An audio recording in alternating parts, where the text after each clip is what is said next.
കോഴിക്കോട് ബംഗളൂരു നവകേരള bus വീണ്ടും service നടത്തി 10 ദിവസമായി കോഴിക്കോട് ബംഗളൂരു റൂട്ടിൽ സർവീസ് നടത്തുന്നില്ല.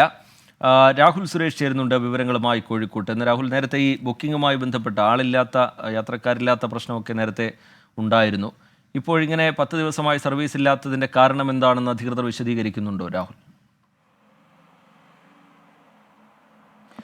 ടി കെ, രണ്ടാഴ്ച മുമ്പാണ് ആവശ്യത്തിന് യാത്രക്കാരില്ലാത്തതിന്റെ പേരിൽ 2 ദിവസം നവകേരള ബസ് സർവീസ് നടത്താതിരുന്നത്. അത് വിവാദമായതോടെ വീണ്ടും സർവീസ് പുനരാരംഭിക്കുകയായിരുന്നു.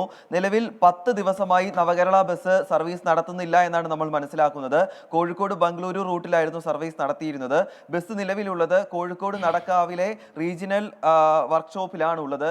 നമ്മൾ എന്താണ് ഈ ബസ് സർവീസ് നടത്താത്തത് എന്നറിയാൻ വേണ്ടി കൺട്രോളിംഗ് ഇൻസ്പെക്ടറെയും അസിസ്റ്റന്റ് ട്രാൻസ്പോർട്ടിംഗ് ഓഫീസറെയും വിളിച്ചിരുന്നു. പക്ഷേ അവർ ഈ വിഷയത്തിൽ പ്രതികരിക്കാൻ തയ്യാറായില്ല. അതിലൂടെ നമ്മൾ മനസ്സിലാക്കേണ്ടത് യാതൊരു കാരണവും നിലവിൽ ഈ ബസ്സിന്റെ സർവീസ് നടത്താൻ ഇല്ല എന്നാണ് പറയുന്നത്. ഈ ബസ് ഓടിച്ചുകൊണ്ടിരുന്ന ഡ്രൈവർമാരെയും നമ്മൾ വിളിച്ചിരുന്നു. പക്ഷെ അവർ പറയുന്നത് ബസ്സിന് കാര്യമായ പ്രശ്നങ്ങളൊന്നുമില്ല, ഈ വർക്ക്ഷോപ്പിൽ കയറ്റേണ്ട ഒരു പ്രശ്നം നിലവിലില്ല എന്നാണ് പറയുന്നത്.